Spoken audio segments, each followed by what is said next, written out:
We told you about this story yesterday with a woman narrating a video from her gym. But today we have that woman live with us. The story is this. A man named Paul Bixler, a school board member in Arizona who you see on your screen, goes to board meetings dressed in his late wife's clothing while still asking to be referred to as a man. It turns out Paul's not just sparking confusion at school board meetings. Watch this. I am at the gym in Arizona.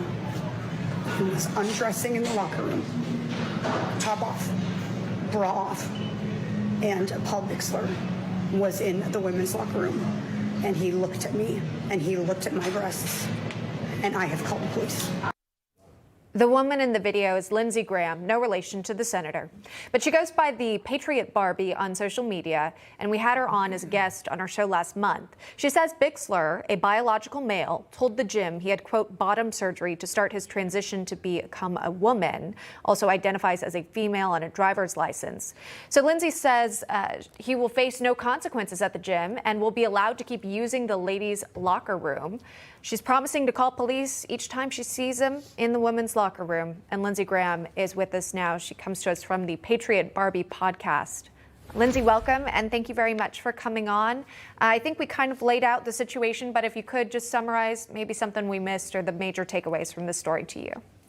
Absolutely. Well, there's a lot of leftist narrative going around that, of course, I'm stalking and harassing this gentleman because I am known for speaking up against him at the school board dressed as a cat. It's a video that went semi-viral last month. I was made aware of this man's presence on the school board.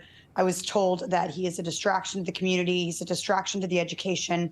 He's wreaking havoc in Liberty Elementary by dressing up as a female, attending the schools, the classrooms, the events, the fundraisers, all dressed in his dead wife's clothing, and demanding he be called either Paul or Miss Bixler. The children are confused. The school board members are getting death threats because of his presence. And so I spoke up against this man. I found out that he went to my gym. I had been at that gym for years. And I was told he uses the men's locker room, which was great because that's where he belongs.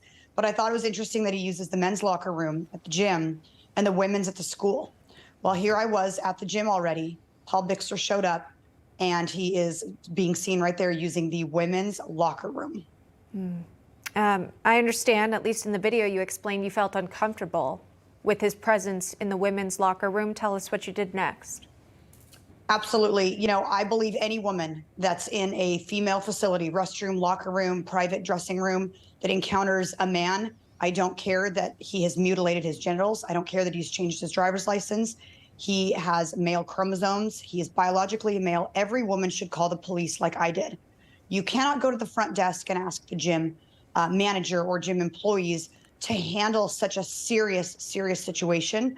And, you know, it's not even about me. It's not even about sometimes yourself. It's about the little 13-year-old girls, you know, like we've seen at the YMCA, the 17-year-old girls that would not know what to do to protect themselves if they found themselves, you know, naked or undressing or in the shower, and a man, a predator, is in our private female facilities. Paul had no business being in there. And, you know, I've said it before, I can take care of myself, and I will certainly take care of myself next time if Paul comes in the women's locker room again.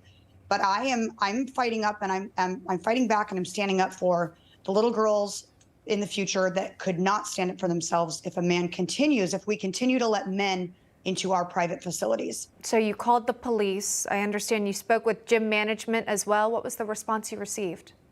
I'm so disappointed in the response. The response, from what I understand, is that gym employees were told that his situation was controversial and he should be allowed to use whichever restroom, quote, he feels most comfortable. How disturbing. Any man, any pedophile from now on can say, well, I feel most comfortable in the women's locker room, and that's what I'm going to do. And the police informed me that because he had his driver's license changed to female, what he had to prove to do that, I don't know. But because he had done that, now there was no legal repercussions for him using the women's locker room.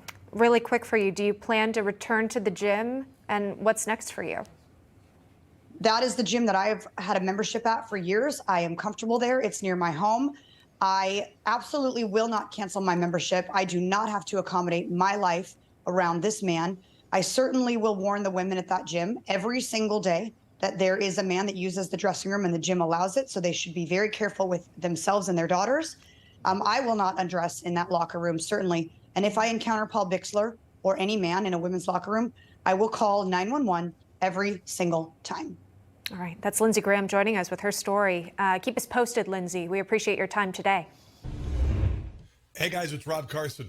Your retirement funds are being threatened with even more losses from record inflation, recession, and skyrocketing interest rates. Fortunately, the highly trained specialists at American Hartford Gold can show you how to protect your savings and retirement accounts by diversifying your portfolio with physical gold and silver. If you call them right now as a special offer, they will give you a free gold coin on your first qualifying order, so don't wait. Call 866-935-4309. That's 866-935-4309 or text Newsmax to 65532. That's Newsmax to 65532.